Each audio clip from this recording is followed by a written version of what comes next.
Buenos días, hermanos, que Dios les bendiga, que tengan un día bendecido. Para hoy el devocional se basa en Daniel capítulo 5, versículo 1 al 12 en la NTV. Dice así: muchos años después, el rey Belsasar ofreció un gran banquete a 1000 de sus nobles y bebió vino con ellos. Mientras Belsasar bebía, mandó traer las copas de oro y plata que su antecesor Nabucodonosor había sacado del templo de Jerusalén. Quería beber en ellas con sus nobles, sus esposas y sus concubinas. Así que trajeron las copas de oro sacadas del templo, la casa de Dios en Jerusalén. Y el rey y sus nobles, sus esposas y sus concubinas bebieron en ellas. Mientras bebían en las copas, rindieron culto a sus ídolos de oro, plata, bronce, hierro, madera y piedra. De pronto, vieron los dedos de una mano humana que escribía sobre la pared blanqueada del palacio del rey, cerca del candelabro.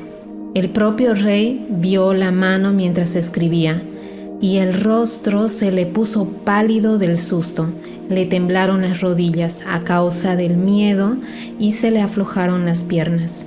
El rey llamó a gritos que trajeran a los brujos, a los astrólogos y a los adivinos para que se presentaran ante él. Les dijo a esos sabios babilónicos: el que pueda leer esta escritura y explicarme lo que significa, será vestido con mantos púrpuras propios de la realeza y se le pondrá una cadena de oro alrededor del cuello. Será el tercero en importancia en el reino. Entonces entraron todos los sabios del rey, pero ninguno pudo leer lo que estaba escrito ni decirle al rey lo que significaba. Así que el rey se asustó aún más y se puso pálido. Sus nobles también estaban perturbados. Cuando la reina madre oyó lo que estaba pasando, se dirigió apresuradamente a la sala del banquete y le dijo a Belsasar: «Que viva el rey, no se ponga tan pálido ni tenga miedo. Hay un hombre en su reino en quien vive el espíritu de los dioses santos». Durante el reinado de Nabucodonosor, este hombre demostró percepción, entendimiento y sabiduría como la que tienen los dioses. El rey que precedió a usted, o sea, su antecesor, el rey Nabucodonosor, lo nombró jefe de todos los magos, los brujos, los astrólogos y los adivinos de Babilonia. Este hombre, Daniel, a quien el rey le dio por nombre Belsasar, tiene intelecto excepcional y rebosa de conocimiento y entendimiento divino. Puede interpretar sueños, explicar acertijos y resolver problemas difíciles. Mande llamar a Daniel y él le dirá el significado de lo que está escrito en la pared. Muy bien. Estos acontecimientos relatados en los versículos que leímos ocurrieron después de más de 2 décadas de la muerte del rey Nabucodonosor. El rey Belsasar probablemente fue el nieto del rey Nabucodonosor, y Daniel, quien tuvo un protagonismo importante durante el reinado de este rey, también en el tiempo de Belsasar Dios lo utilizó. Si nos ubicamos un poco en la historia, y como lo mencioné, ya habían pasado aproximadamente 2 décadas de la muerte de Nabucodonosor. Para este tiempo reinaba Belsasar en Babilonia y la nación aparentemente ya era mucho más débil y a punto de caer en manos de los medo-persas. El sueño del rey Nabucodonosor se estaba cumpliendo. La última noche de vida del reino de Babilonia había llegado. Conocemos por el versículo 29 y 30 del capítulo 5 que Belsasar sabía que estaban en el peor momento de la nación. Estos versículos dicen que esa misma noche la ciudad fue conquistada por Darío de Media.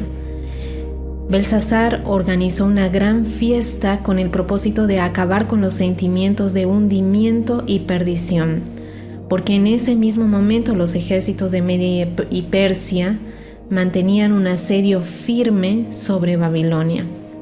Belsasar, en vez de reconocer la sabiduría de Dios, organizó esta fiesta y pidió que le llevaran los vasos de oro y plata que su padre Nabucodonosor trajo del templo de Jerusalén.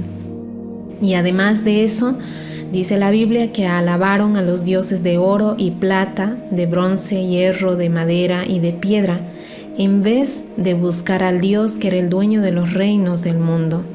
Belsasar eligió adorar a dioses que no ven ni oyen. Esta práctica era una invocación a sus deidades para que les liberaran de otras naciones. Entonces, en su soberbia, actuó desafiando al Dios soberano. Nuevamente recuerdo la similitud con la actitud de las autoridades de Judá cuando hacían fiesta junto antes de ser conquistados y conociendo que serían conquistados por las profecías que anunciaron los profetas, ellos aún así decidieron volver su rostro a Dios. En esta porción observamos la actitud de alguien que no reconoce la sabiduría de Dios. Hablamos de Belsasar, alguien que aún en la situación más difícil de su nación decide seguir en su soberbia y además desafía al Señor utilizando los vasos del templo de Jerusalén, dedicados exclusivamente al Dios de Israel, al Dios soberano. Tal vez la gente veía a Belsasar un rey exitoso por ser el rey de Babilonia, la nación más grande, más fuerte, el imperio más fuerte, tenía todo, poder, riquezas, etc.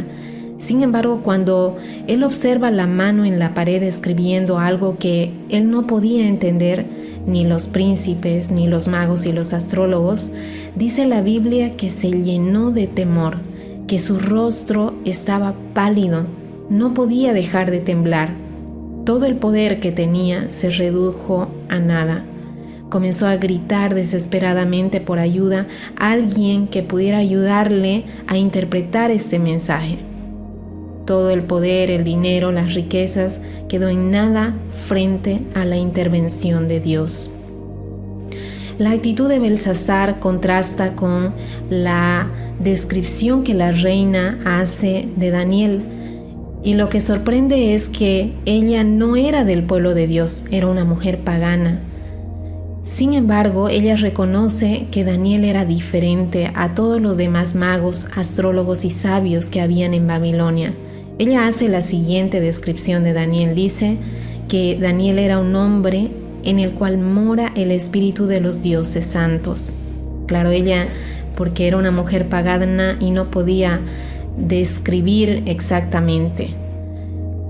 Ella dice que en Daniel había luz, inteligencia y sabiduría. También dice que Nabucodonosor lo hizo jefe de todos los magos, astrólogos y caldeos, y que tenía el mayor espíritu de ciencia y entendimiento, y estaba segura de que él sería quien daría la interpretación a Belsasar de lo que estaba escrito en la pared.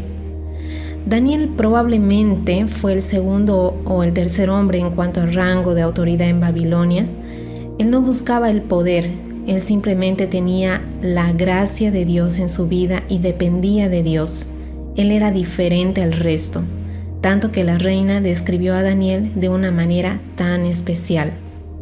Dos actitudes, la de Belsasar, quien aún en un momento difícil no se humilló y buscó la ayuda del Dios soberano y Rey de Reyes, y la actitud de Daniel, quien dependió de Dios siempre, desde un inicio. Al final, el éxito aparente de Babilonia llegó a su fin. En un inicio, al mirar este gran imperio, seguramente las naciones vecinas desearon este tipo de éxito. El libro de devocional menciona lo siguiente: ¿en qué consiste el éxito que la gente envidia? Ganar mucho dinero, llegar a la cima, ser la envidia de los demás, ser más habilidoso que el resto. Este concepto de éxito se ha convertido en nuestra mayor enfermedad, al punto que libramos una lucha despiadada para llegar a la cima y ganar prosperidad material, aunque signifique pasar por encima de los demás como lo hizo el imperio babilónico. Para un cristiano, el concepto de éxito cambia. Éxito es seguir el camino del llamado que Dios nos encomendó. es devolverle al Señor todos los dones y talentos que nos dio, pero multiplicados. En vez de preocuparnos por cuánto talento poseemos, qué somos y cuánto logramos, debemos concentrarnos en vivir la vida que Dios desea. Hoy aprendimos de la vida de dos hombres, la de Belsasar, exitoso aparentemente, porque era el rey de Babilonia, pero que no reconoció la soberanía de Dios y terminó mal, como veremos en los siguientes versículos. Y vimos la descripción que la reina hizo sobre Daniel, un hombre que llegó a ser el segundo hombre en poder dentro de Babilonia. ¿Qué lo caracterizó? Que dependía de Dios. Reconocía que quien pone y quita reinos es Dios. Estaba en el centro de la voluntad de Dios. Ahora nos toca a nosotros meditar en qué clase de éxito buscamos. ¿El éxito que predica la humanidad o el éxito que Jesús nos enseñó? Quisiera mencionar una cita del pastor Edgardo Muñoz. Él dice: la clave del éxito no radica en los paradigmas de los hombres, sino estar en el centro de la voluntad de Dios. Ni judíos ni griegos podían ver un solo grano de éxito en la cruz, pero los salvados, nosotros, podemos entender que la cruz es nuestro éxito. Busquemos estar en el centro de la voluntad de Dios. ¿Buscamos el éxito que Cristo nos enseñó o el éxito que se enmarca en los paradigmas humanos? Padre amado, muchas gracias por darnos la bendición de ver un día más. Gracias por tu palabra. Queremos pedirte que mediante tu Espíritu Santo nos enseñes a caminar en el centro de tu voluntad. Gracias, mi Dios, que esta palabra sea de bendición para quien la necesita.